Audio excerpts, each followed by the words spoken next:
اعوذ باللہ من الشیطان الرجیم بسم اللہ الرحمن الرحیم ودخل معه السجن فتیان قال احدهما انی ارانی اعصر خمرا وقال الآخر انی ارانی احمل فوق رأسی خبزا تأکل منه الطیر منه نبئنا بتاویلہ انا نراک من المحسنین صدق اللہ العظیم۔ اور داخل ہوئے ان کے ساتھ جیل میں دو جوان۔ جب انہیں جیل میں بھیجا گیا حضرت یوسف علیہ السلام کو، تو اتفاقاً اسی موقع پر دو اور قیدی بھی لا کر داخل کیے گئے۔ قال احدہما، ان میں سے ایک نے یہ کہا، انی ارانی اعصر خمرا، میں یہ دیکھ رہا ہوں، خواب میں نے دیکھا ہے کہ میں شراب کشید کر رہا ہوں۔ وقال الآخر، اور دوسرے نے کہا، انی ارانی احمل فوق راسی خبزا، میں دیکھتا ہوں اپنے آپ کو کہ میں اپنے سر پر وہ روٹیاں اٹھائے ہوئے ہوں، تاکل الطیر منہ، اور اس روٹیوں میں پرندے جو ہے کھا رہے ہیں، چونچے مار رہے ہیں۔ نبئنا بتاویلہ، ہمیں ذرا ان خوابوں کی تعویل بتائیے۔ انا نراک من المحسنین، ہم دیکھتے ہیں کہ آپ عام قیدیوں کی طرح نہیں ہیں، آپ کا کردار، آپ کی شخصیت، آپ کی سیرت، آپ کی وجاہت یہ بالکل مختلف ہے۔ ہم دیکھتے ہیں کہ آپ تو بہت اچھے آدمی ہیں، بہت بزرگ آدمی ہے، تو ہمیں امید ہے کہ آپ ہمارے خوابوں کی تعویل بتا سکیں گے۔ قال لا یاتیکما طعام ترزقانہ الا نبأتکما بتاویلہ، حضرت یوسف نے فرمایا کہ جو کھانا آتا ہے تمہارے لیے، وہ راشن کا وقت معین ہوگا جو قیدیوں کو تقسیم کیا جاتا ہے، تو نہیں آئے گا تم تک کھانا جو دیا جاتا ہے تمہیں، مگر یہ کہ میں بتا دوں گا تمہیں اس کی تعویل۔ یعنی فوراً جواب نہیں دیا، کچھ ان سے ٹائم لیا، کچھ وقت لیا انہوں نے کہ اس پہ اپنی تبلیغ کر سکیں، اپنی بات اس کو بتا سکیں کہ جب یہ اب میری طرف متوجہ ہوئے ہیں۔ اور یہ داعی حق کا یہ کام ہوتا ہے کہ وہ ہر وقت اس فکر میں رہے کہ کسی بھی اعتبار سے کوئی موقع ہو کہ کوئی خیر کی بات کسی سے کہنے کے لیے صحیح جو ہے تقریب پیدا ہو جائے تو اس موقع سے فائدہ اٹھایا جائے۔ الا نبأتکما بتاویلہ قبل ان یاتیکما، اس سے پہلے کہ تمہارا وہ راشن آئے۔ ذالکما مما علمنی ربی، اور دیکھو یہ وہ چیز ہے جو میرے رب نے مجھے سکھائی ہے، میں کوئی دعوے دار نہیں ہوں اپنے کسی ذاتی کمال کا۔ اب اس میں خود بخود اس جملے میں بھی اللہ تعالیٰ کی طرف ایک توجہ اور اللہ کی طرف ایک نسبت موجود ہے۔ انی ترکت ملت قوم لا یؤمنون باللہ وہم بالآخرۃ ہم کافرون، دیکھو میں نے ترک کر دیا ہے اس قوم کا راستہ کہ جو نہ اللہ کو مانتے ہیں اور نہ ہی آخرت پر ان کا یقین ہے، بلکہ آخرت کے وہ کافر ہیں، منکر ہیں، نہیں مانتے آخرت کو۔ واتبعت ملت آبائی، اور میں نے پیروی کی ہے، اختیار کر لی ہے ملت اپنے آبا کی، ابراہیم و اسحاق و یعقوب، یعنی ابراہیم اور اسحاق اور یعقوب کی۔ یہاں اس سے مراد کیا ہے؟ دیکھیے کہ ایک شخص جو ہے بچپن میں ہی اگر پیدا ہوا ہے مسلمانوں میں، تو ایک تو ہے موروثی عقائد کے جو اسے ملے ہیں، اور ظاہر بات ہے کہ وہ اللہ کا نام جانتا ہے، رسول کا نام جانتا ہے، کلمے اس کو پڑھا دیے گئے، نماز سکھا دی گئی۔ لیکن ایک ہوتا ہے جب انسان شعور کی عمر کو پہنچے تو خود اپنے غور و فکر سے اپنا جو فری ایک چوائس ہے اس کو ایکسرسائز کرتے ہوئے کسی شے کو قبول کرنا، کسی شے کو اختیار کرنا۔ تو گویا کہ حضرت یوسف علیہ السلام اس کا تذکرہ کر رہے ہیں کہ میں نے شعوری طور پر، کیونکہ اب جو زندگی گزر رہی ہے، جن لوگوں کے مابین گزر رہی ہے، وہ لوگ تو کافر ہیں، وہ لوگ تو کسی نبی سے وحی سے واقف ہی نہیں ہیں، مصر کی قوم ہے، لیکن یہ کہ میں نے ان کے طریقے کو چھوڑ دیا ہے شعوری طور پر فیصلہ کر کے، میں نے شعوری طور پر اختیار کیا ہے اپنے آبا و اجداد، صرف اس لیے نہیں کہ وہ میرے آبا و اجداد ہیں، بلکہ اس لیے کہ ان کا راستہ میرے نزدیک صحیح ہے، عقل سلیم کے نزدیک جو ہے وہی معقول ہے۔ واتبعت ملت آبائی ابراہیم و اسحاق و یعقوب ما کان لنا ان نشرک باللہ من شیء، دیکھو ہمارے لیے یہ روا نہیں ہے کہ ہم اللہ کے ساتھ کسی بھی شے کو شریک کریں۔ ذالک من فضل اللہ علینا، یہ اللہ کا بڑا فضل ہے ہم پر، وعلی الناس، اور سب لوگوں پر۔ اللہ نے تو انسانوں کو اشرف المخلوقات بنایا، اور یہ کہ انسان جو ہے اللہ کے سوا کچھ اور چیزوں کو کہ جنہیں اللہ نے انہی کی چاکری کے لیے پیدا کیا ہے اپنا معبود بنا لے۔ ولیکن اکثر الناس لا یشکرون، لیکن اکثر لوگ شکر نہیں کرتے، شکر گزار نہیں ہوتے۔ یا صاحب السجن، اے میرے جیل کے دونوں ساتھیوں، ارباب متفرقون خیر ام اللہ الواحد القہار، خود غور کرو، کیا یہ بہت سے جو ارباب ہم نے بنا رکھے ہیں یا تم نے بنا رکھے ہیں، بہت سے دیوی دیوتا متفرق جدا جدا ہیں، یہ بہتر ہے یا ایک الواحد ام اللہ الواحد القہار، یا اللہ جو اکیلا ہے اور پوری طریقے سے چھایا ہوا ہے؟ ما تعبدون من دونہ الا اسماء سمیتموها انتم وآباؤکم، نہیں پوچھتے تم اس کے سوا دیویوں دیوتاؤں کو مگر یہ کوئی شے نہیں ہے، یہ کچھ نام ہے جو تم نے رکھ لیے ہیں، تم نے بھی اور تمہارے آباء و اجداد نے بھی۔ ما انزل اللہ بہا من سلطان، اللہ تعالیٰ نے ان کے لیے کوئی سند نہیں اتاری۔ ان الحکم الا للہ، اختیار مطلق صرف اللہ کا ہے، حکم دینے کا اختیار، فیصلے کا اختیار، قانون دینے کا اختیار صرف اللہ کا ہے۔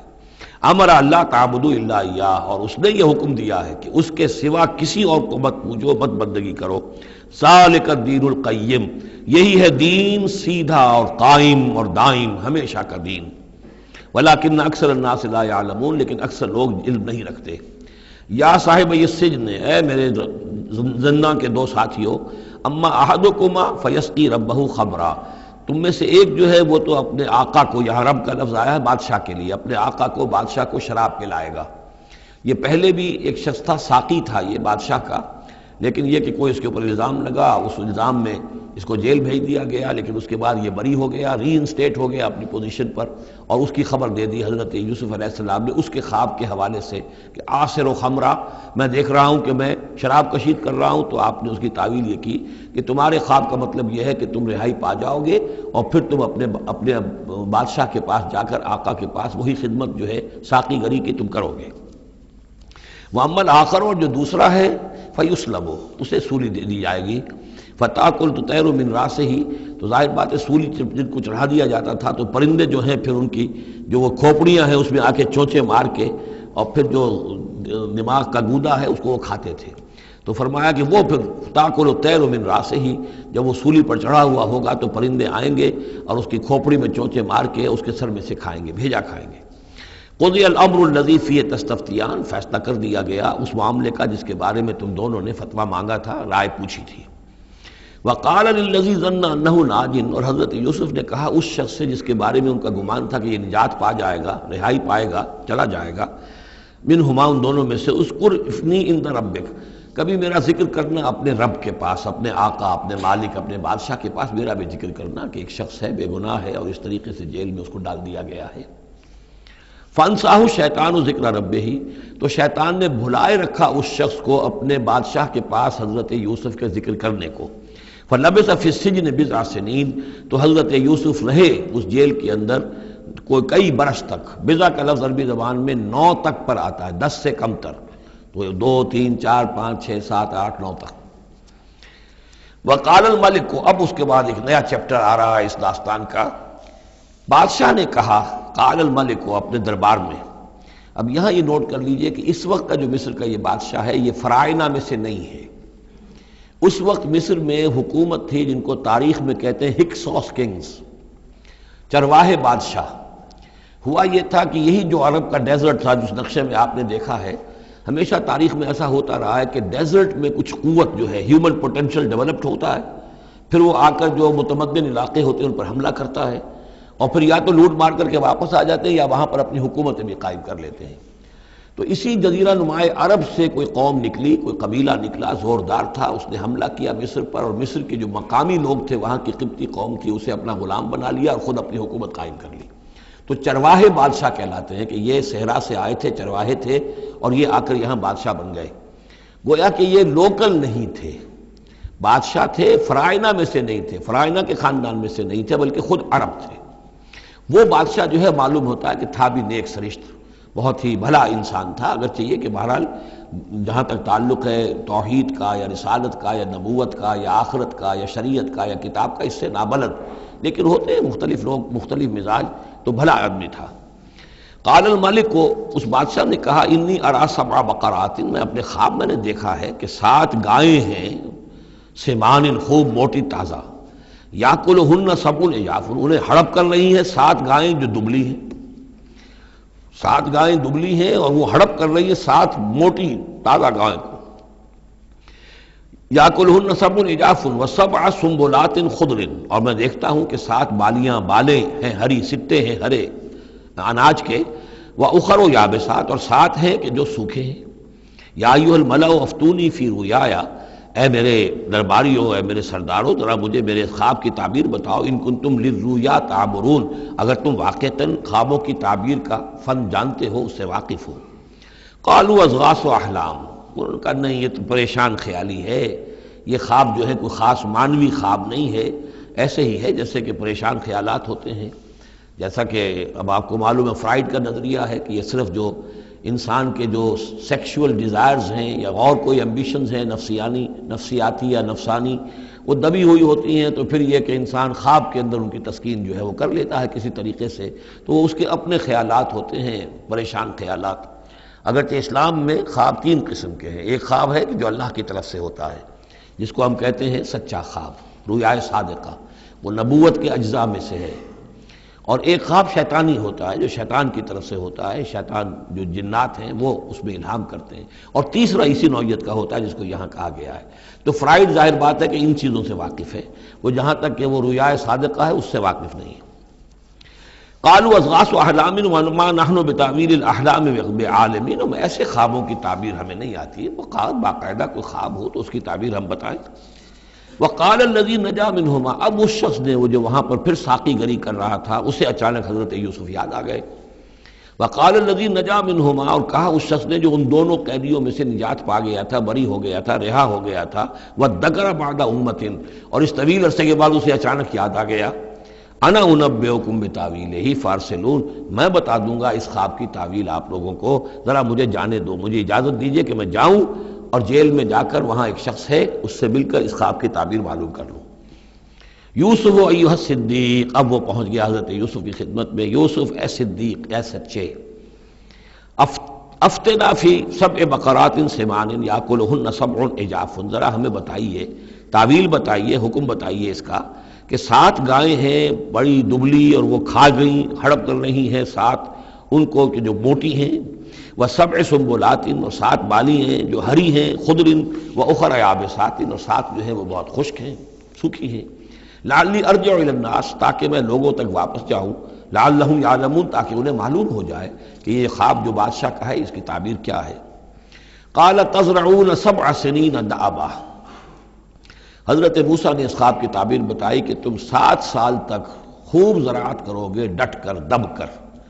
یہ دأبا جو ہے جم کر، جو پنجابی میں کہتے ہیں یہ دب کے واہ تے رج کے کھا، تو یہ معلوم ہوتا ہے شاید کوئی نہ کوئی رب کا تعلق اس کا داب کے ساتھ ہے۔ تزرعون 7 سنین دأبا، تم 7 سال تو خوب جو ہے وہ یعنی ڈٹ کر اور محنت سے اور خوب جم کر کھیتی کرو گے۔ فما حصدتم، اب نہ صرف یہ کہ تعبیر بتا رہے ہیں، تدبیر بھی بتا رہے ہیں، تو دیکھو جو بھی تم کاٹو، جو فصل ملے، فضروہ فی سنبلہ، تو اسے اس کی بالیوں ہی میں، سٹوں ہی میں رہنے دینا، سارا اناج نکال نہ لینا، الا قلیلا مما تاکلون، سوائے تھوڑا تھوڑا کر کے کہ جو تمہاری ضرورت ہو کھانے کی۔ اس لیے کہ آج یہ معلوم ہے کہ بہترین پریزرویٹو جو ہے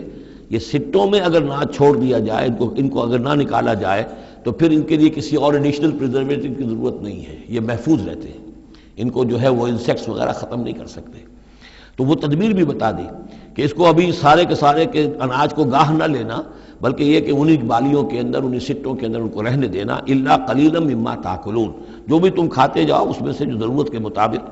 ثم یاتی من بعد ذلک سبع شداد، پھر اس کے بعد 7 سال آئیں گے بہت سختی کے، یعنی بارش نہیں ہوگی، شدید قحط پڑے گا، یا کلنا، وہ 7 سال کھا جائیں گے، ما قدمتم لہن، جو کچھ بھی تم نے بچا کے رکھا ہوگا ان کے لیے۔ یعنی تعبیر بھی، تدبیر بھی، سب کچھ بتا دی گئی۔ تعبیر تو یہ کہ 7 سال تک خوشحالی ہوگی، اچھی فصل ہوگی، اور 7 سال اس کے بعد قحط کے آنے والے ہیں۔ تدبیر کیا بتائی کہ پہلے 7 سالوں میں بس ضرورت کا اناج جو ہے وہ گاہ کر نکال کر استعمال کر لینا، باقی ذخیرہ کرنا اور رہنے دینا اسی طرح اس کی بالیوں کے اندر، اور پھر جب وہ قحط کے دن ہو گئے تو اس پر گزارا کرنا۔ ثم یاتی من بعد ذالک، پھر اس کے بعد 1 سال آئے گا، 7 شداد یاکلنا، وہ سال آئیں گے 7، یاکلنا ما قدمتم لہن الا قلیلا ما تحسنون، جو تم نے رکھا ہوا ہوگا وہ تم کھاؤ، وہ کھا جائیں گے، سوائے اس کے کہ جو تم بیج کے لیے روک رکھو گے۔ ثم یاتی من بعد ذالک عام فیہ یغاث الناس، پھر ایک 7 سال کے بعد پھر آئے گا لوگوں پر ایک ایسا سال کہ خوب ان پر می برسے گا، وفیہ یعصرون، اور جب می برسے گا تو خوب انگور کی فصل بھی ہوگی، اور انگور کی فصل ہوگی تو پھر شراب بھی کشید ہوگی۔ وقال الملک اوتونی بہ، اب یہ ساری بات بادشاہ نے کہا اس شخص کو تو میرے پاس لے کر آؤ، اتنا ذہین انسان ہے اور اتنا سمجھدار انسان ہے، اس کو تو یقیناً جیل میں نہیں ہونا چاہیے، میرے پاس ہونا چاہیے۔ فلما جاء الرسول، اور جب وہ ایلچی آیا حضرت یوسف کے پاس، قال ارجع الی ربک، انہوں نے کہا کہ دیکھو میں اس طرح یہاں سے نکلنے کو تیار نہیں۔ ظاہر بات ہے جب جیل میں ڈالا گیا تو کوئی تہمت تو لگی ہوگی، کوئی FIR تو کٹی ہوگی نا، آخر میں کوئی نہ کوئی الزام، کوئی جو خانہ پوری کی گئی تھی تو وہ تو ان کے اوپر داغ ہے، دھبا تو ہے۔ تو میں جب تک کہ بری ذمہ نہ ہو جاؤں اور بری نہ ہو جاؤں ان الزامات سے، جب تک کہ میرا دامن جو ہے صاف نہ ہو جائے، میں یہاں سے نکلنا نہیں چاہتا۔ فرمایا قال ارجع الی ربک فاسألہ، تو لوٹ جاؤ اپنے بادشاہ کے پاس، فاسألہ، اور ذرا اس سے جا کے پوچھو، ما بال النسوۃ اللاتی قطعن ایدیہن، ان عورتوں کا کیا مسئلہ تھا جنہوں نے اپنے ہاتھ کاٹ لیے تھے۔ ان ربی بکیدہن علیم، یقیناً میرا رب ان کی چالوں سے اور ان کے چرتروں سے خوب واقف ہے۔ قال فما خطبکن، اب بادشاہ نے طلب کر لیا سب کو، وہ بیگمات کو، اذ راوتن، ما خطبکن اذ راوتن یوسف عن نفسہ، کیا معاملہ تھا تم لوگوں کا، کیا حقیقت تھی اس کی جب کہ تم نے یوسف کو چاہا، تم سب نے چاہا کہ اسے تم پھسلا دو اور اسے تم گناہ پر آمادہ کرو۔ قلنا حاشا للہ ما علمنا علیہ من سوء، ان سب نے کہا کہ اللہ گواہ ہے ہمیں اس کے بارے میں ہمارے علم میں کوئی برائی نہیں ہے، اس کے نیت میں کوئی برائی، اس کی طرف سے کوئی اقدام، اس کی طرف سے کوئی غلط جو ہے کام قطعاً نہیں، جو بھی کچھ تھی غلطی وہ ہماری تھی۔ قالت امرأۃ العزیز، اب وہ اس امرأۃ العزیز نے بھی، جس کا نام زلیخا مشہور ہے، اس نے بھی کہا الآن حصحص الحق، اب تو حق واضح ہو گیا، وہ جو بھی کچھ تھا اس کا پردہ چاک ہو گیا۔ انا راودتہ عن نفسہ، میں نے ہی اصل میں اس کو پھسلانا چاہا تھا، میں نے ہی اسے گناہ پر آمادہ کرنا چاہا تھا، وانہ لمن الصادقین، اور وہ بالکل سچا ہے، اس نے کوئی غلط بیانی نہیں کی ہے۔ ذالک لیعلم، یہ جملہ جو ہے اس کے بارے میں بہت سے اقوال ہے کہ یہ کس کا قول ہے۔ ایک قول یہ ہے کہ یہ زلیخا ہی کا کلام بھی چل رہا ہے، یہ اس لیے کہ وہ جس کو معلوم ہو جائے، یعنی حضرت یوسف علیہ السلام کو، انی لم اخنہ بالغیب، کیونکہ حضرت یوسف اس وقت وہاں موجود نہیں تھے، ان کی غیر موجودگی میں اس نے اپنے گناہ کا اقرار کیا ہے کہ میں نے اس کے ساتھ خیانت نہیں کی ہے۔ اب بھی ہو سکتا تھا کہ وہ پھر کوئی بکواس کرتی اور غلط بات کہتی، لیکن نہیں، لم اخنہ بالغیب، تاکہ یوسف کے علم میں یہ بات آ جائے کہ میں نے یہاں اس کی غیر موجودگی میں کوئی خیانت نہیں کی ہے۔ وَأَنَّ اللَّهَ لَا يَهْدِي كَيْدَ الْخَائِنِينَ، اور یقیناً اللہ تعالیٰ جو ہے خیانت کرنے والوں کی چال کو کامیاب نہیں کرتا۔ وما ابرئ نفسی، اور یہ کہ میں اپنے آپ کو کوئی بہت یہ نہیں سمجھتی کہ میں مجھ سے گناہ سرزد نہیں ہو سکتا، میں اپنے نفس کو بری نہیں کہتی۔ ان النفس لامارۃ بالسوء، نفس جو ہے انسان کا وہ تو بدی کا حکم دیتا ہی ہے، الا ما رحم ربی، سوائے اس کے کہ جس پر اللہ کا رحم ہو گیا ہو۔ ان ربی غفور الرحیم، یقیناً میرا رب جو ہے بہت غفور اور رحیم ہے۔ ایک تو یہ ترجمہ ہے اس رائے کے مطابق کہ یہ سارا کلام جو ہے اسی زلیخا کا ہے۔ اصل میں اسی اعتبار سے ہمارے ہاں وہ جو قصہ گو ہیں، یوسف زلیخا کے قصے ہیں، ان میں تو پھر مائی زلیخا کو بہت ولی اللہ بنا دیا گیا ہے، اور کوئی ایسی بات بھی نہیں ہو سکتا ہے کہ اس پورے دوران میں وہ عشق مجازی جو ہے اس کا وہ عشق حقیقی میں تبدیل ہو چکا ہو اور حقیقتاً ہدایت پر آ گئی ہو، اور جیسا اگر یہ کلام اسی کا ہے جیسے کہ بہت سے لوگ جو ہے مانتے ہیں ہمارے مفسرین میں سے، اسی کا کلام ہے۔ اب وہ اللہ کا ذکر جس طرح کر رہی ہے، میں نے اب جو ہے اس پر صحیح بات کہہ دی ہے، اللہ خائنوں کی بات کو راہیاب نہیں کرتا، اور میں اپنے نفس کو بری نہیں کہتی، یقیناً نفس جو ہے وہ تو انسان کو بدی کا حکم دیتا ہی ہے، الا ما رحم ربی۔ ایک رائے یہ ہے کہ اس کا قول تو ختم ہو گیا، انا راودتہ عن نفسہ وانہ لمن الصادقین۔ اس کے بعد یہ قول حضرت یوسف کا ہے کہ میں نے یہ کیوں چاہا، میں نے یہ چاہا کہ میری صفائی ہو جائے اور یہ سارا معاملہ کھل جائے۔ میں یہ نہیں چاہتا تھا کسی اور کی بے عزتی ہو، کسی اور کی عزت کے پردے چاک ہوں، لیکن یہ ضرور میں چاہتا تھا کہ وہ عزیز مصر یہ جان لیتا کہ میں نے کوئی خیانت نہیں کی ہے اس کے معاملے کے اندر، اور اس کے گھر میں اور اس کی عزت پر یا کسی اور کی عزت پر میں نے کبھی کوئی بری نگاہ نہیں ڈالی ہے، اور اللہ تعالیٰ خائنوں کو راہیاب نہیں کرتا۔ باقی میں خود بھی، چاہے اللہ انسان نبی بھی ہو، لیکن یہ کہ نفس جو ہے جیسا کہ حضور فرماتے ہیں کہ اوصیکم و نفسی بتقوی اللہ، میں تم لوگوں کو بھی حکم دیتا ہوں کہ اللہ کا تقوی اختیار کرو، اپنے نفس کو بھی حکم دیتا ہوں۔ تو حضرت یوسف کا بھی یہ قول ہو سکتا ہے کہ میں بھی اپنے نفس کو بری نہیں سمجھتا، میں یہ نہیں سمجھتا، ہو سکتا ہے اللہ تعالیٰ کی طرف سے خصوصی حفاظت میری نہ ہوتی تو میں کسی غلط حرکت میں مبتلا ہو ہی جاتا۔ وما ابرئ نفسی ان النفس لامارۃ بالسوء، نفس تو یقیناً حکم دینے والا ہے بدی کا، الا ما رحم ربی، سوائے اس کے جو اللہ فیصلہ کر دے اور رحم فرمائے، ان ربی غفور رحیم۔ وقال الملک ائتونی بہ، اب بادشاہ نے فیصلہ کن انداز میں کہا ٹھیک ہے اب اس کو لے آؤ میرے پاس، استخلصہ لنفسی، اسے تو میں اپنا خاص مصاحب بنا لوں گا۔ بادشاہوں کے مصاحبین خصوصی ہوتے تھے جو بہت وقت ان کے ساتھ گزارتے تھے، ان کے ساتھ ہی قریب رہتے ہوں۔ فلما کلمہ، تو اب جب حضرت یوسف آ گئے دربار میں اور بادشاہ نے بات کی ان سے، قال انک اليوم لدینا مکین امین، تو بادشاہ نے کہا کہ آج کے دن سے آپ ہمارے پاس جو ہوں گے بڑی عزت والے اور معتبر انسان ہوں گے، اب آپ کی حیثیت جو ہے بہت اونچی ہوگی اس معاشرے کے اندر، ہمارے بڑے درباریوں میں آپ کا شمار ہوگا۔ قال اجعلنی علی خزائن الارض، ادھر حضرت یوسف کو یہ خیال تھا کہ بہت بڑی جو ہے مصیبت اس قوم کے اوپر آنے والی ہے، تو اس کے لیے انہوں نے فوری طور پر جو مطالبہ کیا وہ یہ تھا کہ مجھے زمین کے خزانوں پر مقرر کر دو، یعنی یہ کہ زراعت کا وزیر بنا دو یا چیف سیکرٹری بنا دو یا وزیر خزانہ بنا دو، کہ معیشت پوری میرے کنٹرول میں ہو، اس لیے کہ اس ملک کے اوپر جو آنے والے ہیں حالات وہ بہت ہی نازک ہیں، اور اگر اس کے لیے صحیح بندوبست نہ کیا گیا تو نہ صرف اس ملک کے لیے بلکہ آس پاس کے علاقے کے لیے بھی بہت خوفناک صورت پیدا ہو جائے گی، اس لیے کہ اصل میں یہ مصر ہی تھا کہ جو گرینری تھا اس پورے علاقے کے لیے، باقی آپ کو معلوم ہے اس کے بائیں طرف جو ہے مغرب میں بھی صحرا ہے، دائیں طرف بھی صحرا ہے، صحرا سینا ہے، تو یہ تو یہی علاقہ تھا کہ جس سے اناج وغیرہ پیدا ہوتا تھا، تو پورے علاقے کے لیے کفالت جو تھی اس کی زراعت جو ہے وہ یہیں سے ہوتی تھی، تو اس پورے علاقے پر بہت زبردست قحط آیا ہے، بہت زبردست قحط آیا ہے بعد میں۔ تو انہوں نے فرمایا کہ مجھے ان زمانوں کے ان سارے زمین کے جو خزانے ہیں اس پر مختار بنا دو، انی حفیظ علیم، میں حفیظ بھی ہوں، حفاظت کرنے والا ہوں، علیم بھی ہوں، جاننے والا ہوں، ماہر ہوں، میں یہ سارا بندوبست ٹھیک کروں گا۔ وَكَذَلِكَ مَكَّنَّا لِيُوسُفَ فِي الْأَرْضِ، اس طرح ہم نے یوسف کو تمکن عطا کیا زمین میں، يَتَبَوَّأُ مِنْهَا حَيْثُ يَشَاءُ، اب تو وہ جہاں چاہے وہاں ٹھکانہ بنا دے۔ اب مصر کی حکومت جو ہے پہلے تو اللہ تعالیٰ نے وہاں سے لا کر بدوی زندگی سے لا کر متمدن زندگی کے عین گڑھ میں مجدھار میں پہنچا دیا، عزیز مصر کے گھر میں پہنچا دیا۔ اب اس سے اگلا رتبہ جو ہوا ہے وہ تو یہ ہے کہ بہت ہی اونچا مقام اور مرتبہ ہو گیا، اب خود وہ عزیز بن گئے ہیں، بہت بڑے یعنی ان کے پاس کے بڑے اختیارات ہوں۔ وَكَذَلِكَ مَكَّنَّا لِيُوسُفَ فِي الْأَرْضِ يَتَبَوَّأُ مِنْهَا حَيْثُ يَشَاءُ، وہ جہاں چاہے جگہ پکڑے، نصیب برحمتنا من نشاء، ہم اپنی رحمت دیتے ہیں جس کو چاہتے ہیں، ولا نضيع اجر المحسنین، اور نیکوکاروں کا اجر ہم ضائع نہیں کرتے، ولاجر الآخرۃ خیر للذین آمنوا، باقی یہ کہ اصل میں جو آخرت کا اجر ہے وہ تو بہت ہی بہتر ہے ان کے حق میں جو ایمان لائیں اور جو تقویٰ کی روش اختیار کیے رہے ہوں۔ وَكَانُوا يَتَّقُونَ۔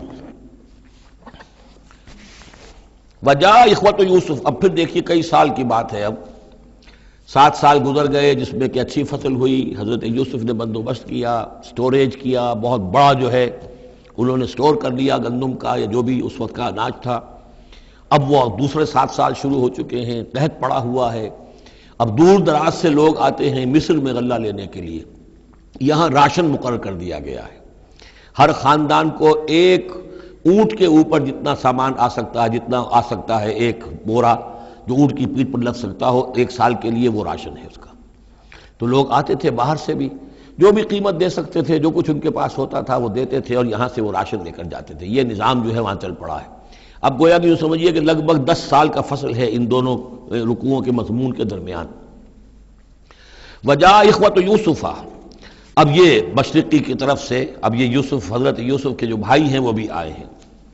اور ان میں سے 10 آئے ہیں، 11واں نہیں آیا۔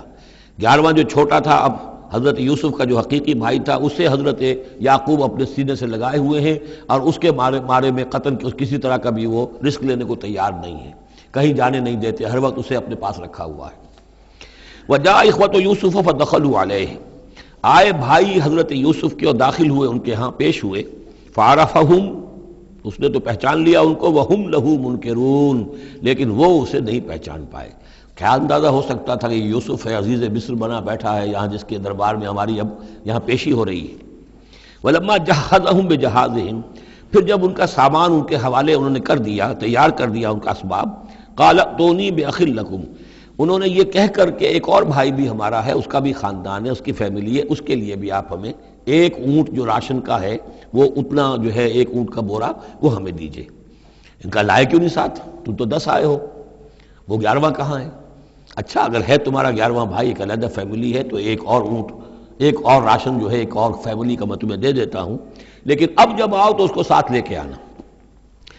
قال اتونی بأخ لکم من ابیکم، اب جب آؤ گے تو اپنے بھائی کو جو تمہارے والد سے تمہارا بھائی ہے، ماں سے نہیں ہے، تمہارا جو باپ سے بھائی ہے، الا ترون انی اوفی الکیل، کیا تم دیکھتے نہیں ہو کہ میں پیمانے پورے پورے بھر کر دیتا ہوں، وانا خیر المنزلین، اور جو باہر سے آنے والے یہ مہمان آ رہے ہیں میں ان کی خاطر مدارات کرتا ہوں، میں بہتر مہمان نوازی کرتا ہوں۔ فَإِن لَمْ تَأْتُونِی، اور اگر نہیں لے کر آؤ گے اس کو، بہی فلا کیل لکم عندی، تو پھر اس کے حصے کا جو راشن ہے وہ میں تمہیں نہیں دوں گا، وہی جو یہاں آئے وہ اپنے حصے کا راشن لے جائے۔ ولا تقربون، اور پھر میرے قریب نہ آنا، اس سے پھر یہ کہ آپ نے اظہار ناراضگی بھی فرمایا۔ قالوا سنراود عنہ اباہ، انہوں نے کہا کہ کوشش تو ہم کریں گے ابا جان کو کسی طریقے سے پھسلانے کی، وَإِنَّا لَفَاعِلُونَ، کچھ کر ہی گزریں گے انشاءاللہ، لے آئیں گے۔ وقال لفتیانہ، اور حضرت یوسف نے اپنے جو نوجوان کام کرنے والے تھے، چھوکرے جن کو کہا گیا، ان سے کہہ دیا اجعلوا بضاعتہم فی رحالہم، یہ جو پونجی لے کر آئے تھے، ظاہر بات ہے کہ دیہات سے آئے، کیا لے کر آئے ہوں گے؟ کچھ اون لے آئے ہوں گے، بھیڑیں بکریاں جو پالی ہوئی ہیں تو اس کی کچھ اون لے آئے، یا کوئی اس طرح کی چیزیں جو دیہات سے لا کر اور یہ شہر میں اب اس کو پیش کر رہے ہیں تاکہ اس کے عوض انہیں غلہ دیا جائے۔ تو فرمایا اجعلوا بضاعتہم فی رحالہم، یہ ان کے اسباب میں ان کا جو سارا سامان ہے جو یہ لے کر آئے تھے، یہ پونجی، یہ بھی واپس کر دو، اسی میں رکھ دو، جب اس میں گیہوں بھرو گے ان کے کجاووں کے اندر وہ سامان بھی رکھ دینا۔ لعلہم یعرفونہا، تاکہ وہ پہچانے اس کو اور میرے اس احسان کو سمجھیں جا کر، اذا انقلبوا الی اہلہم، جبکہ وہ اپنے اہل و عیال میں واپس پہنچیں گے، لعلہم یرجعون، تو شاید کہ پھر وہ میرے اس احسان کو بھی مانتے ہوئے پھر وہ دوبارہ آئیں۔ فلما رجعوا الی ابیہم، تو جب یہ پہنچے لوٹے اپنے والد کے پاس، حضرت یعقوب کے پاس، قالوا یا ابانا منع منا الکیل، انہوں نے کہا ابا جان ہم سے ایک پیمانہ روک لیا گیا ہے، ایک خاندان کا راشن جو ہے وہ روک لیا گیا ہے، فارسل معنا اخانا، تو اب آئندہ جو ہے آئندہ سال ہمارے ساتھ ہمارے بھائی کو بھیجیے، نقتل، تاکہ ہم اس کی بھرتی بھی لے آئیں، اس کا راشن بھی لے آئیں، وَإِنَّا لَهُ لَحَافِظُونَ، اور ہم اس کی پوری حفاظت کریں گے۔ قَالَ هَلْ آمَنُكُمْ عَلَيْهِ، حضرت یعقوب نے فرمایا کیا میں تم پر اعتبار کروں اس کے بارے میں؟ هل آمنكم علیہ الا کما امنتکم علی اخیہ من قبل، کیا اسی طرح تمہارے اوپر میں اعتبار کر لوں جیسے کہ میں نے اس کے بھائی یوسف کے بارے میں تم پر پہلے جو ہے وہ اعتماد کیا تھا؟ فاللہ خیر حافظہ، ویسے تو اللہ تعالیٰ ہی ہے بہترین محافظ، وہو ارحم الراحمین، اور وہی ہے تمام رحم کرنے والوں میں سب سے بڑھ کر رحم کرنے والا۔ ولما فتحوا متاعهم وجدوا بضاعتهم ردت الیہم، جب انہوں نے اپنا سامان کھولا، کجاوے کھولے، تو انہوں نے یہ دیکھا کہ ان کی پونجی بھی انہیں لوٹا دی گئی ہے جو انہوں نے قیمت کے طور پر دی تھی۔ قالوا یا ابانا ما نبغی، وہ پکار اٹھے ابا جان ہمیں کیا چاہیے؟ ہذہ بضاعتنا ردت الینا، یہ ہماری پونجی بھی ہمیں لوٹا دی گئی ہے۔ ونمیر اہلنا، ہم جائیں گے اپنے اہل و عیال کے لیے کھانے کا بندوبست کریں گے، وہاں سے راشن لائیں گے، وہاں سے غلہ لے کر آئیں گے، نحفظ اخانا، اپنے بھائی کی ہم 10 ہیں اس کی حفاظت کریں گے، وَنَزْدَادُ كَيْلَ بَعِيرٍ، اور ایک اونٹ کی جو کجاوا جو ہے، اونٹ کا جو بورا ہے وہ ہم لے کر آئیں گے مزید۔ ذَلِكَ كَيْلٌ يَسِيرٌ، یقیناً یہ بڑی آسان شے ہے جو ہمیں مل جائے گی۔ قَالَ لَنْ أُرْسِلَهُ مَعَكُمْ، حضرت یعقوب نے کہا ہرگز نہیں بھیجوں گا میں اسے تمہارے ساتھ، حتیٰ تؤتونی موثقا من اللہ، یہاں تک کہ تم بڑی گاڑی قسم کھاؤ میرے سامنے اللہ کی، لتاتوننی بہ، کہ تم لازماً اسے لے کر آؤ گے واپس، الا ان یحاط بکم، الا یہ کہ تم سب کو گھیرے میں لے لیا جائے، کوئی ایسی مصیبت آ جائے تم سب ہلاک ہو جاؤ، ہو سکتا ہے کہیں تم سب کو ہی پکڑ کے قید کر دیا جائے، وہ اور بات ہے، لیکن بصورت دیگر تمہیں اس کو لانا ہوگا واپس۔ فلما آتوہ موثقہم، تو اب جب انہوں نے اپنی قسم کھا لی اور دے دی اپنا عہد و قول و قرار، قال اللہ علی ما نقول وکیل، تو حضرت یعقوب نے فرمایا ٹھیک ہے، اب جو اللہ تعالیٰ جو کچھ ہم کہہ رہے ہیں، جو ہمارا قول و قرار ہوا ہے، اللہ تعالیٰ اس پر نگہبان ہے۔ وقال یا بنی، انہوں نے کہا میرے بیٹو، لا تدخلوا من باب واحد، دیکھنا وہاں جب داخل ہو تو کسی ایک دروازے سے داخل نہ ہونا، یعنی یہ لوگ دیکھیں گے 10-11 بھائی چلے آ رہے ہیں تو اس سے یہ کہ لوگوں کے اندر جو ہے وہ کوئی حسد بھی پیدا ہو سکتی ہے، جس کو ہم کہتے ہیں کہ نظر بھی لگ سکتی ہے۔ لا تدخلوا من باب واحد وادخلوا من ابواب متفرقۃ، تم داخل ہونا متفرق دروازوں سے۔ وما اغنی عنکم من اللہ من شیء، اور دیکھو میں اللہ تعالیٰ کی طرف سے کوئی فیصلہ ہو، کوئی تمہارے لیے کوئی غضب کا معاملہ ہو اللہ کی طرف سے ہی، تو میں روک نہیں سکتا، میں منع نہیں کر سکتا، لیکن یہ کہ پھر بھی جو بھی اللہ تعالیٰ کی طرف سے ہم احتیاط کر سکتے ہوں اس کے اندر کوئی حرج نہیں ہے۔ وما اغنی عنکم من اللہ من شیء، میں نہیں بچا سکتا تمہیں اللہ تعالیٰ کی تقدیر سے یا اللہ کے فیصلے سے کچھ بھی۔ ان الحکم الا للہ، نہیں ہے اختیار مطلق مگر اللہ کا۔ علیہ توکلت، اسی پر میں نے توکل کیا ہے، وعلیہ فلیتوکل المتوکلون، اور اسی پر تمام توکل کرنے والوں کو لازماً توکل کرنا چاہیے۔ ولما دخلوا من حیث امرهم ابوہم، تو جب وہ داخل ہوئے جیسے کہ حکم دیا تھا ان کے والد نے داخل ہونے کا، ما کان یغنی عنہم من اللہ من شیء، یعقوب اللہ تعالیٰ کی کسی بھی فیصلے سے، اللہ تعالیٰ کی طرف سے آنے والے کسی بھی آزمائش یا مصیبت سے انہیں بچانے والا نہیں تھا، الا حاجۃ فی نفس یوسف قضاها، ہاں ایک خیال سا یوسف کے یعقوب کے دل میں پیدا ہوا اور اس نے اس کو پورا کر لیا، یعنی یہ تدبیر کے درجے میں یہ بات کر لی کہ ایک دروازے سے داخل نہ ہو، ابواب متفرقہ سے داخل ہو۔ وَإِنَّهُ لَذُو عِلْمٍ لِمَا عَلَّمْنَاهُ، اور یقیناً وہ صاحب علم تھا یعقوب اس چیز کے اعتبار سے جو علم ہم نے اسے دیا تھا، وَلَٰكِنَّ أَكْثَرَ النَّاسِ لَا يَعْلَمُونَ، لیکن اکثر لوگ جانتے نہیں ہیں۔ وَلَمَّا دَخَلُوا عَلَىٰ يُوسُفَ، اب وہ حضرت یوسف کے ہاں پھر پیش ہو رہے ہیں۔ آوَىٰ إِلَيْهِ أَخَاهُ، اب انہوں نے اپنے بھائی کو بنیامین کو اپنے پاس بلا لیا۔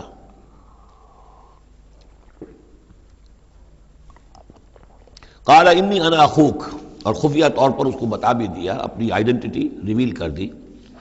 میں تمہارا بھائی ہوں، یوسف ہوں۔ فَلَا تَبْتَئِسْ بِمَا كَانُوا يَعْمَلُونَ، تو جو کچھ یہ لوگ یہ بڑے بھائی کرتے رہے ہیں اب اس کی طرف سے غمگین مت ہو، یعنی تمہارے اب دل اندر دور ہو چکے، سختی کے دن ختم ہو گئے، اب اللہ تعالیٰ نے مجھے جس مقام پر پہنچایا ہے اب تمہیں بھی مجھ تک پہنچا دیا ہے، لہذا اب کوئی رنج اور غم نہیں۔ فَلَمَّا جَهَّزَهُم بِجَهَازِهِمْ، پھر اب دوبارہ جب ان کا سامان تیار کر دیا، بورے بھرے گئے، غلہ جو ہے بھر دیا گیا، جَعَلَ السِّقَایَةَ فِي رَحْلِ أَخِیهِ، تو حضرت یوسف علیہ السلام نے ایک پیالہ جو تھا، وہ یوں سمجھیے جام تھا سونے کا بنا ہوا جس میں کہ بادشاہ شراب پیتا تھا، جَعَلَ السِّقَایَةَ فِي رَحْلِ أَخِیهِ، تو پینے کا وہ پیالہ جو ہے وہ اپنے بھائی بنیامین کے بورے میں رکھ دیا۔ ثُمَّ أَذَّنَ مُؤَذِّنٌ، پھر ایک پکارنے والے نے پکار لگائی، أَيَّتُهَا الْعِيرُ، اے قافلے والو، انکم لسارقون، اب وہ چل پڑے ہیں، قافلہ چل پڑا، پیچھے سے آواز دے رہا ہے تم لوگ تو چور ہو۔ قالوا واقبلوا علیہم، انہوں نے کہا، پیچھے مڑ کر انہوں نے اس کی طرف رخ کیا ان لوگوں نے، ماذا تفقدون، تمہاری کیا چیز گم ہو گئی ہے؟ قالوا نفقد سؤال ملک، ہمیں نہیں مل رہا وہ بادشاہ کا جام، بادشاہ کا پیالہ، ولمن جاء بہ حمل بعیر، اور جو بھی لے آئے گا اسے، اس کو ایک اونٹ کا کی جو ہے بوجھ، اتنا ایک اناج پھر اور دے دیا جائے گا، وانا بہ زعیم، اور اس کا میں ذمہ دار ہوں۔ قالوا تاللہ لقد علمتم، اب انہوں نے کہا اب سچ بول رہے ہیں، اور اس میں ان میں جو لجاجت ہے، اس وقت آگر کچھ اور بات تھی اب کچھ اور بات ہے۔ قالوا تاللہ لقد علمتم ما جئنا لنفسد فی الارض، ان کا اللہ کی قسم آپ لوگ خوب جانتے ہیں اچھی طرح سے کہ ہم زمین میں فساد مچانے نہیں آئے ہیں، یہاں پر ہم تو یہاں غلہ لینے آئے ہیں، مصیبت کے مارے ہیں، ہم یہاں آ کر چوری کریں گے؟ تاللہ لقد علمتم ما جئنا لنفسد فی الارض وما كنا سارقین، ہرگز چور نہیں ہے۔ قالوا فما جزاؤہ ان کنتم کاذبین، تو انہوں نے کہا جو وہاں کے جو بھی ان کے ملازمین ہوں گے کہ اچھا اگر تم لوگ جھوٹے ہو تو پھر جس کے پاس سے وہ برآمد ہو گیا اس کی کیا سزا ہوگی، کیا اس کو بدلہ دینا چاہیے؟ قالوا جزاؤہ من وجد فی رحلہ فہو جزاؤہ، ان کا ٹھیک ہے اگر تو ہمارے کسی سامان میں سے وہ نکل آئے تو جس کے سامان میں سے نکلے گا وہی اس کی جزا ہے، اس کو اپنے پاس رکھ لینا، اور وہ جو ہے ہماری طرف سے گویا کہ تاوان ہو جائے گا جو اب ادا کر دیں گے۔ قالوا جزاؤہ من وجد فی رحلہ فہو جزاؤہ، وہی بدلہ ہوگا، اس کو تم رکھ لینا، وہ تمہارا غلام بن جائے گا۔ کذالک نجزی الظالمین، ہم تو اسی طریقے سے ظالموں کو بدلہ دیا کرتے ہیں، یہی ہمارے ہاں رواج ہے۔ حضرت یوسف کے بھائی کہہ رہے ہیں فبدا لهم بأوعیتهم قبل وعاء اخیہ، تو حضرت یوسف نے شروع کی تلاشی لینی تو اپنے بھائی کے اس بورے سے پہلے ان کے بوروں کی تلاشی لی، ثم استخرجها من وعاء اخیہ، پھر نکال لیا اپنے بھائی بنیامین کے بورے میں سے۔ کذالک کدنا لیوسف، اب یہاں چونکہ ذرا سا اشکال ہوتا ہے کہ ایک طرح کا دھوکہ ہو رہا ہے یہ، تو اس میں ذرا ایک یعنی شان نبوت جو ہے حضرت یوسف علیہ السلام کا مقام اور مرتبہ، اور آپ نے اس طرح کی تدبیر اختیار کی ہے، تو اللہ تعالیٰ نے اس کی ذمہ داری خود لی ہے۔ کذالک کدنا لیوسف، یہ چال ہم نے یوسف کو بتائی، کیونکہ اللہ کے علم میں تو تھا کہ کوئی گزند نہیں پہنچے گا، سب کو ان کو آئی جانا ہے، عارضی سا معاملہ ہے، اس عارضی سی تدبیر میں کسی کو نقصان کوئی پہنچ نہیں رہا ہے، تو ایک تدبیر ہے، یہ ایک توریہ جو ہو گیا ہے، اس توریہ کے ذریعے سے وہ صورتحال، کیونکہ اللہ کو تو اختیار ہے، تو اس میں اللہ تعالیٰ نے اس کی پوری ذمہ داری خود اٹھا لی ہے۔ کذالک کدنا لیوسف، اس طرح ہم نے یہ چال اور یہ تدبیر بنا دی یوسف کے لیے۔ ما کان لیاخذ اخاہ فی دین الملک، ان کے لیے یہ ممکن نہیں تھا کہ اپنے بھائی کو روک سکتے اپنے پاس بادشاہ کے دین کے اعتبار سے، یعنی اس وقت ملک میں جو بادشاہ کا دین تھا، دین سے مراد نظام ہے، یہ نوٹ کیجئے، یہ جگہ بہت اہم ہے قرآن کی۔ دین کسے کہتے ہیں؟ نظام کو۔ بادشاہی نظام ہے تو وہ دین الملک، بادشاہ کا نظام ہے۔ بادشاہ جو ہے ساورن ہے، اس کا حکم جو ہے وہ قانون ہے، وہ جو چاہے حکم دے، اس کا معاملہ جو ہے وہ سارا اختیار مطلق اس کا ہے، پورا نظام سلطنت و مملکت اس کے تابع، یہ دین الملک۔ اور دین اللہ کیا ہے؟ اللہ کی ساورنٹی مان کر پورا نظام زندگی اس کے تابع کر دیا جائے، یہ دین اللہ ہے۔ اذا جاء نصر اللہ والفتح ورأیت الناس يدخلون فی دین اللہ افواجا، تو دین الملک اور دین اللہ۔ اور آج کا دین کون سا ہے؟ دین الجمہور، پاپولر ساورنٹی، حاکمیت عوام کی، وہ اپنے نمائندوں سے جو چاہیں قانون سازی کریں، جس چیز کو چاہیں جائز قرار دے دیں، جس چیز کو چاہیں ناجائز قرار دے دیں۔ یہ دین الجمہور ہے، جو کفر ہے، شرک ہے۔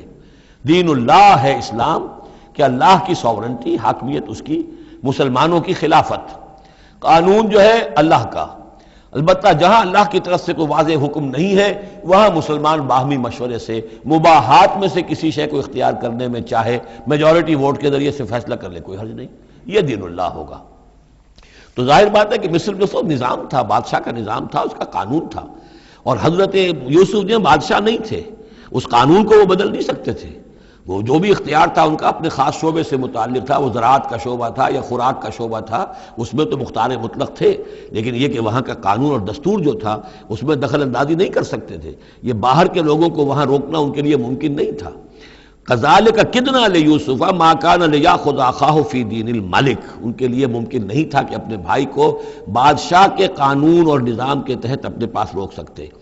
الا یشاء اللہ، سوائے اس کے جو اللہ چاہے۔ اللہ نے یہ تدبیر اختیار کی، اور اس طریقے سے بنیامین خود ان کے بھائیوں کے منہ سے یہ لفظ نکل گیا، اور ظاہر بات ہے یہ بھی اللہ تعالیٰ کے انگلیوں کے مابین ہے تمام انسانوں کے دل، جسے چاہتا ہے پھیر دیتا ہے، کہ ٹھیک ہے جس کے کجابے میں سے اور جس کے بورے میں سے نکل آئے وہ پیالہ، بس اسی کو رکھ لینا تم۔ لہذا ان کے کہنے کے مطابق اب بنیامین حضرت یوسف کے پاس رہ گئے۔ نرفع درجات من نشاء، ہم درجے بلند کرتے ہیں جن کے چاہتے ہیں، وفوق کل ذی علم علیم، اور ہر صاحب علم کے اوپر کوئی اور صاحب علم بھی ہے، یعنی علماء کے بھی درجات ہیں، اور ایک سے ایک بڑھ کر علم رکھنے والے ہیں، اور پھر سب سے بڑا عالم وہ اللہ خود ہے۔ قالوا ان یسرق فقد سرق اخ له من قبل، اب ان کی دیکھیے وہ ابھی تک ان کی طبیعت کے اندر وہ ہلکا پن جو ہے، زیادہ سخت لفظ میری زبان پر آ رہا تھا، ہلکا پن باقی ہے۔ انہوں نے کہا اچھا اس نے چوری کی ہے تو اس کا ایک بھائی اور بھی تھا، یعنی یوسف، اس نے بھی چوری کی تھی۔ یہ ایسے ہی ہیں، یہ دونوں بھائی جو ہیں یہ اسی قسم کے ہیں۔ ان یسرق فقد سرق اخ له من قبل، اس کا ایک بھائی اور بھی تھا، اس نے بھی چوری کی تھی۔ فاسرها یوسف فی نفسہ، تو اسے چھپائے رکھا یوسف نے اپنے جی میں، فوراً اس کے اوپر ریٹارٹ نہیں کیا۔ ولم یبدھا لهم، اور اس کو ظاہر نہیں کیا ان پر، اپنے دل میں انہوں نے کہا قال انتم شر مکانا، تم ہو بدترین لوگ، یہ تم جو ہے اس پر ہی چوری کا الزام تو خیر لگی گیا، وہ تو اللہ کی تدبیر سے میں نے خود لگوایا ہے، لیکن مجھ پر بھی لگا رہے ہو کہ اس کے بھائی نے بھی چوری کی تھی، تم لوگ بدتر ہو درجے میں۔ واللہ عالم بما تصفون، اور جو کچھ تم بیان کر رہے ہو اللہ اس کی حقیقت سے خوب واقف ہے۔ قالوا یا ایھا العزیز، اب وہ گڑ گڑانے پر آ گئے، کیا کریں اب؟ ابا جان سے حضرت یعقوب علیہ السلام سے تو پختہ وعدہ کر کے آئے تھے، قسمیں کھا کے آئے تھے۔ قالوا یا ایھا العزیز ان له ابا شیخا کبیرا، اے مختار مطلق، اے ان معاملات کے اندر اختیار رکھنے والے، اے عزیز، ان له ابا شیخا کبیرا، اس کا بنیامین کا باپ جو ہے بہت بوڑھا ہے، ضعیف ہے۔ فخذ احدنا مکانہ، ہم میں سے کسی کو اس کی جگہ پر روک لے، بدل دے، اس کو جانے دے اور ہم میں سے کسی کو رکھ لے۔ انا نراک من المحسنین، ہم دیکھتے ہیں کہ تم تو بڑے ہی نیک انسان ہو۔ قال معاذ اللہ، حضرت یوسف نے فرمایا اللہ کی پناہ، ان ناخذ الا من وجدنا متاعنا عنده، اس کی اللہ سے پناہ اس کی کہ ہم پکڑیں اس کو کہ سوائے اس کے کسی اور کو جس کے پاس کہ اس کا ہمارا بال برآمد ہوا ہے۔ انا اذا لظالمون، اس صورت میں تو ہم ظالم ہوں گے۔ فلما استيئسوا منه، جب وہ ساری اپنی جو بھی ہو سکتی تھی منت سماجت کر کے جب مایوس ہو گئے کہ حضرت یوسف بات ماننے والے نہیں ہیں، خلصوا نجیہ، اب وہ ایک طرف ہو گئے، علیحدگی میں جا کر آپس میں مشورہ کیا اب کیا کریں۔ قال کبیرہم، کہا ان کے بڑے نے، یہ وہی یہودا جس نے اس وقت بھی کہا تھا حضرت یوسف کے بارے میں کہ قتل مت کرو، لا تقتلوا یوسف وَاطْرَحُوهُ فِي أَرْضٍ يَخْلُ لَكُمْ وَجْهُ أَبِيكُمْ، کسی زمین میں کہیں پھینک دو ان کو، لیکن یہ کہ وہی شخص اب کہہ رہا ہے قال کبیرہم أَلَمْ تَعْلَمُوا أَنَّ أَبَاكُمْ قَدْ أَخَذَ عَلَيْكُمْ مَوْثِقًا، جانتے ہو نا کہ تمہارے والد نے حضرت یعقوب علیہ السلام نے تم سے پختہ قسم لی ہوئی ہے، عہد لیا ہوا ہے، من اللہ، اور اللہ کے نام پر وہ عہد ہوا، وَمِن قَبْلُ مَا فَرَّطْتُمْ فِي يُوسُف، اور یاد کرو اس سے پہلے تم نے کتنی زیادتی کی تھی، کتنا تم نے بڑا جرم کیا تھا یوسف کے معاملے میں۔ فَلَنْ أَبْرَحَ الْأَرْضَ، تو میں تو اب اس زمین سے نہیں کھسکوں گا، یہاں سے ہلوں گا نہیں، میں یہیں رہوں گا حتیٰ یأذن لی ابی، یہاں تک کہ والد خود مجھے اجازت دے، اگر وہ ہماری جو بھی تم ایکسپلینیشن جا کر دو وہ مطمئن ہو جائیں اور پھر وہ اجازت دیں گے تو میں یہاں سے ٹلوں گا، ورنہ میں یہیں رہوں گا۔ فلن ابرح الارض، میں اس جگہ سے ہرگز نہیں ہلوں گا، حتی یاذن لی ابی، یہاں تک کہ میرے والد جو ہے مجھے اجازت دیں، اور یحکم اللہ لی، یا پھر اللہ کوئی فیصلہ میرے بارے میں کر دے، وہو خیر الحاکمین، اور یقیناً وہ بہترین فیصلہ کرنے والا ہے۔ ارجعوا الی ابیکم، لوٹ جاؤ اپنے والد کے پاس، ابا جان کے پاس، فقولوا، اور جا کر کہو، یا ابانا، ابا جان، ان ابنک سرق، آپ کے بیٹے نے بنیامین نے چوری کی، وما شہدنا الا بما علمنا، اور ہم کچھ گواہی نہیں دے سکتے، ہم تو وہی کچھ کہہ رہے ہیں جو ہمارے علم میں آیا ہے، ہم کچھ نہیں کہہ سکتے۔ وما كنا للغیب حافظین، اور ہم غیب کے ہم حافظ نہیں ہیں، ہمارے پاس اس کا کوئی ذریعہ نہیں ہے کہ اصل حقیقت سمجھ سکیں۔ جو بات سامنے آئی ہے وہ یہ ہے کہ بنیامین نے چوری کی ہے۔ ان ابنک سرق، یا ابانا ان ابنک سرق وما شہدنا الا بما علمنا ما كنا للغیب حافظین واسأل القریۃ التی کنا فیہا، آپ خود جا کر پوچھ لیجئے اس بستی والوں سے جس میں ہم تھے، وہاں جا کے تفتیش کر لیجئے، والعیر التی اقبلنا فیہا، یا اس قافلے والوں سے پوچھ لیجئے جن کے ساتھ ہم گئے تھے۔ ظاہر بات ہے کہ یہ سب بڑے بڑے قافلوں کی شکل میں چلتے تھے اور لوگ بھی وہاں جاتے تھے یہ راشن لینے کے لیے، تو وہ جو قافلہ جس کے ساتھ ہم گئے تھے ان سے پوچھ لیجئے، وہ ساری بات آپ کو بتا دیں گے کہ وہاں کیا ماجرا ہوا ہے۔ وَإِنَّا لَصَادِقُونَ، اور ہم یقیناً جو کچھ عرض کر رہے ہیں صحیح کہہ رہے ہیں۔ قال بل سولت لكم انفسكم امرا، وہی جملہ حضرت یعقوب نے دوبارہ کہا، نہیں بلکہ تمہارے جیوں نے کوئی ایک کام تمہارے لیے آسان کر دیا، فصبر جمیل، میرے لیے تو وہی معاملہ صبر کا بھی ہے، صبر ہی بہتر ہے۔ عسى الله ان ياتيني بهم جميعا، ہو سکتا ہے، مجھے امید ہے اللہ ان سب کو لے آئے گا میرے پاس، یعنی یہ کہ اجمالی طور پر اللہ تعالیٰ نے یہ علم دے رکھا تھا حضرت یعقوب کو کہ حضرت یوسف نہ فوت ہوئے ہیں نہ ہلاک ہوئے ہیں، کہاں ہے یہ پتہ نہیں تھا، یہ توقع بھی تھی کہ وہ مل جائیں گے آپ سے، لیکن اسی وجہ سے وہ ہجر اور فراق جو تھا، شدید محبت جو تھی حضرت یعقوب کو حضرت یوسف سے، اس کی وجہ سے وہ بہت نڈھال، بہت مزمحل، رو رو کر ان کی آنکھیں سفید ہو چکی تھیں اور بینائی زائل ہو چکی تھی، لیکن انہیں یہ امید تھی کہ ایک دن آئے گا کہ یوسف آ جائے گا، مجھ سے ملے گا۔ یہ بات بڑی سمجھ لینے کی ہے، کسی کا بچہ فوت ہو جائے، اپنے ہاتھ سے جا کے قبر میں اتار آئے تو کچھ دنوں کے بعد اسے ٹھنڈ ہو جاتی ہے، لیکن کسی کا بچہ گم ہو جائے، وہ جو بیتتی ہے پھر والدین کے اوپر، نہ یہ معلوم ہے کہ فوت ہو گیا، نہ معلوم کہاں ہے، کس حال میں ہے۔ اب جس طریقے سے اغوا کر کے لے جاتے ہیں، خرکار لے جاتے ہیں بچوں کے، جب حشر کرتے ہیں، تو یہ گویا کہ سوہان روح، فوت ہو گیا، دفن کیا، گویا کہ جو بھی صدمہ ہوا لیکن کچھ دنوں کے بعد چین آ جاتی ہے، لیکن یہ معلوم ہو کہ فوت نہیں ہوا، اور یہ علم تھا حضرت یعقوب کو کہ حضرت یوسف زندہ ہیں، باقی کہاں ہے کس حال میں یہ نہیں، اور اس کی بنا پر وہ غمگین تھے۔ لیکن اب یہ ہوا کہ ایک یکنا شد، دو شد، بلکہ سہ شد، پہلے یہاں تو تین کا معاملہ ہو گیا، حضرت یوسف گئے تھے، پھر بنیامین وہاں رک گئے اپنے اس معاملے کی وجہ سے، اور سب سے بڑا بیٹا بھی وہیں ٹک گیا کہ میں تو یہاں سے نہیں ہلوں گا جب تک کہ ابا جان معافی نہ دیں اور وہ اجازت نہ دیں۔ عسى اللہ ان یاتینی بہم جمیعا، امید ہے کہ اللہ تعالیٰ ان سب کو میرے پاس لے آئے گا. انہ هو العلیم الحکیم، یقیناً وہ سب کچھ جاننے والا اور حکمت والا ہے. وتولی عنہم، اور یہ گفتگو کرنے کے ساتھ ہی حضرت یعقوب نے اپنا رخ موڑا. وقال یا اسفا علی یوسف، اور پھر انہوں نے دہائی دے کر ہائے افسوس یوسف، اور رونا شروع کر دیا. وابیضت عیناہ من الحزن، اور ان کی آنکھیں جو ہیں اس صدمے کی وجہ سے سفید ہو گئی تھیں. کیٹریکٹ ہوا ہوگا یا اور کچھ آ گیا ہو، سفیدی آ گئی ہو، کارنیا پر آئی ہو، اللہ عالم. اب یہ ہے کہ جو بھی اسپیشلسٹ ہیں آئیز کے، انہیں سوچنا چاہیے کہ صدمے کا اثر جو ہے آنکھوں پر اگر ہو تو کس نوعیت سے آیا، اس کا جو لینز متاثر ہوتا ہے یا کارنیا متاثر ہوتا ہے. وَابْيَضَّتْ عَيْنَاهُ مِنَ الْحُزْنِ فَهُوَ كَظِيمٌ، وہ جو اندر ہی اندر اپنے رنج کو گھونٹ رہے تھے، پی رہے تھے اندر ہی اندر، اس کا یہ اثر ہوا کہ ان کی آنکھیں جو ہیں وہ سفید ہو گئی تھیں. قَالُوا تَاللَّهِ تَفْتَحُ تَذْكُرُ يُوسُفَ، انہوں نے کہا ابا جان خدا کی قسم آپ تو یاد ہی کرتے رہیں گے یوسف کو، آپ اس کا خیال دل سے نکلنے نہیں دیں گے. حتیٰ یکتکون حربا، یہاں تک کہ آپ یا تو گھل جائیں گے اسی صدمے میں، اور تکون من الحالکین، یا فوت ہو جائیں گے. قال انما اشکو بثی وحزنی الی اللہ، حضرت یعقوب نے فرمایا میں اپنا اضطراب اور اپنا غم اور اپنا رنج اپنے رب کے سامنے ظاہر کر رہا ہوں. میں نے تم سے تو کچھ نہیں کہا، میں نے تمہیں کوئی لان تان نہیں کی، تم پر کوئی باس پرس نہیں کی، میں تم سے کیا کہہ رہا ہوں. انما اشکو بثی وحزنی الی اللہ، اللہ کے ساتھ بات کر رہا ہوں. یہی الفاظ ہیں جو حضور نے طائف میں کہے تھے.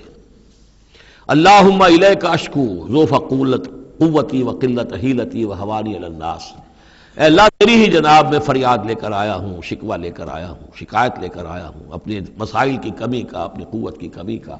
اور جو لوگوں کے سامنے توہین ہو رہی ہے اس کا کہاں جاؤں، کس کے پاس. الی من تکلنی، مجھے کس کے حوالے کر دیا ہے. انما اشکو بثی وحزنی الی اللہ واعلم من اللہ ما لا تعلمون، اور مجھے اللہ کی طرف سے ان چیزوں کا علم حاصل ہے جو تمہیں حاصل نہیں ہے. یعنی یہی اجمالی طور پر کہ حضرت یوسف زندہ ہیں، فوت نہیں ہوئے. یا بنی اذهبوا، اے میرے بیٹو جاؤ، فتحسسوا من یوسف واخیہ، جاؤ تلاش کرو یوسف کو بھی اس کے بھائی کو بھی. ولا تیأسوا من روح اللہ، اور اللہ کی رحمت سے اور اللہ کے فضل سے مایوس نہ ہو. انہ لا ییأس من الا القوم الکافرون، یقیناً اللہ تعالیٰ کی عنایتوں سے مایوس تو وہی ہوتے ہیں کہ جو کافر ہوتے ہیں. جو صاحب ایمان ہے وہ اللہ تعالیٰ کی رحمت سے کبھی مایوس نہیں ہوتا. فلما دخلوا علیہ، اب جب یہ پہنچے ہیں اگلے سال، داخل ہوئے حضرت یوسف کے ہاں پیش ہوئے. قالوا یا ایھا العزیز، اب انہوں نے کہا اے عزیز مصر، اے مختار مطلق اس راشن کا اور اس غلے کا، مسنا، ہم پر اور ہمارے اہل و عیال پر بڑی سختی آ گئی ہے. یعنی اب قحط کی شدت، ظاہر بات ہے قحط کی شدت ہے تو جانور بھی مر گئے. اب نہ اون ہے نہ کچھ اور ہے، ورنہ پہلے یہ کچھ اون لے آتے تھے، کچھ اور سامان لے آتے تھے،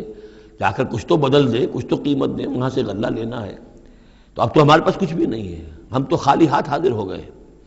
یا ایھا العزیز مسنا واہلنا الضر وجئنا ببضاعۃ مزجاۃ، اب جو ہم لے کر آئے ہیں پونجی بہت ہی ناقص ہے، بہت کم ہے، وہ اس غلے کی قیمت نہیں بن سکتی. فاوف لنا الکیل، لیکن اس کے باوجود ہمارے لیے پیمانے پورے بھرتی کر کے دیجئے، پوری طریقے سے ہمیں راشن دیجئے. وتصدق علینا، اب تو خیرات کیجئے ہم پر، ہم خیرات کے مستحق ہو چکے ہیں، ہم صدقے کے مستحق ہو چکے ہیں. ان اللہ یجزی المتصدقین، یقیناً اللہ تعالیٰ صدقہ دینے والوں کو پسند کرتا ہے اور ان کو جزا دے گا. اب یہاں جو ہے یہ آخری بات ہو گئی کہ حضرت یوسف علیہ السلام بھی اپنے بھائیوں کو اس خستہ حالی میں دیکھ کر پھر مزید جو ہے ضبط نہیں کر سکے، اور انہوں نے اپنی آئیڈینٹی ڈسکلوز کی. قال هل علمتم ما فعلتم بيوسف واخيه، اب حضرت یوسف پوچھتے تمہیں یاد ہے کچھ تم نے کیا کیا تھا یوسف اور اس کے بھائی کے ساتھ؟ یہ وہی جو اللہ تعالیٰ نے فرمایا تھا کہ جب وہ جمع ہوئے تھے تو ہم نے وحی کر دی تھی، وَأَوْحَيْنَا إِلَيْهِ لَتُنَبِّئَنَّهُم بِأَمْرِهِمْ هَٰذَا وَهُمْ لَا يَشْعُرُونَ، ایک وقت آئے گا اے یوسف کہ تم یہ ساری بات جتلاؤ کو، اور انہیں گمان بھی نہیں ہوگا. هل علمتم ما فعلتم بيوسف واخيه، کل انت یوسف. اب وہ انہوں نے غور سے دیکھا ہوگا، کیا کیا یہ آپ یوسف ہیں؟ قال انا یوسف وہذا اخی، حضرت یوسف نے فرمایا ہاں میں یوسف ہوں اور یہ میرا بھائی بنیامین ہے. قد من اللہ علینا، اللہ نے ہم پر بڑا احسان فرمایا ہے. انہ من یتقی ویصبر فإن اللہ لا یضیع اجر المحسنین، یقیناً جو شخص تقوی کی روش اختیار کرتا ہے اور صبر کرتا ہے تو اللہ ایسے نیکوکاروں کی اجر ضائع نہیں کرتا۔ قالوا تاللہ لقد آثرک اللہ علینا وإن انہوں نے کہا اللہ کی قسم ہے اللہ نے آپ کو ہم پر ترجیح دی ہے، پسند کر لیا ہے، اور یقیناً ہم تھے خطا کار، ہم سے ہی غلطیاں ہوئی ہیں، ہم نے ظلم کیا ہے، ہم نے زیادتیاں کی ہیں۔ قال لا تثریب علیکم اليوم، حضرت اب یوسف علیہ السلام کی وہ جو شخصیت کی بلندی ہے، ترفع ہے، وہ ظاہر ہو رہی ہے، نہیں آج میں تم پر کوئی ملامت نہیں کرنا چاہتا، ہو گیا جو ہونا تھا۔ قال لا تصریب علیکم اليوم یغفر اللہ لکم، اللہ تمہیں معاف کرے، وہو ارحم الراحمین، اور وہ بہترین رحم کرنے والا، تمام رحم کرنے والوں سے بڑھ کر رحم کرنے والا ہے۔ اذهبوا بقمیصی ھذا، یہ میرا کرتا لے جاؤ، فالقوہ علی وجہ ابی، تو میرے والد کے چہرے پر اس کو ڈال دو، یات بصیرہ، ان کی بصارت لوٹ آئے گی۔ واتونی باہلکم اجمعین، اور تم اپنے سارے خاندان کو، قبیلے کو لے کر آ جاؤ۔ ولما فصلت العیر، اب یہاں سے مصر سے چلا ہے قافلہ جس میں کہ حضرت یوسف کا وہ پیرہن بھی ہے، وہ کرتا بھی ہے۔ قال ابوہم، اب وہاں کنعان کے اندر بیٹھے ہوئے حضرت یعقوب فرما رہے ہیں انی لاجد ریح یوسف، مجھے تو یوسف کی خوشبو آ رہی ہے، آج تک تو آئی نہیں، اب آ گئی۔ مطلب یہ کہ یہ اللہ تعالیٰ کی طرف سے ہوتا ہے، یہ کسی کے ذاتی اوصاف نہیں ہے، کسی نبی کا کوئی اپنی قدرت ذاتی نہیں ہوتی، جو بھی علم اللہ دینا چاہے، جس وقت جو چیز جو ہے وہ اللہ تعالیٰ کو دکھا دے۔ حضرت عمر کو اگر میدان دکھا دیا گیا، میدان جنگ جو ہے شام کا، اللہ نے جب چاہ دکھا دیا، لیکن اس کا یہ مطلب تو نہیں تھا کہ جب چاہتے حضرت عمر دیکھ لیتے، کہ ٹی وی آن کیا اور دیکھ لیا کہ اس وقت کیا ہو رہا ہے وہاں، یہ نہیں ہے، یہ اختیار جو ہوتا تھا ان کا، اللہ تعالیٰ جس کے لیے چاہے، جو کرامت چاہے، جو معجزہ چاہے ظاہر کر دے، لیکن جب نہیں اللہ کی مشیت تو نہیں۔ پاس ہی کتنے دور ہوں گے جب کہ اس کنویں میں پڑے ہوئے تھے، اس وقت انہیں خوشبو نہیں آ رہی تھی، ورنہ خوشبو سونگ سونگ کر جو وہاں پہنچ گئے ہوتے، لیکن یہ کہ یہ اللہ کی طرف سے ہے۔ لاجد انی لاجد ریح یوسف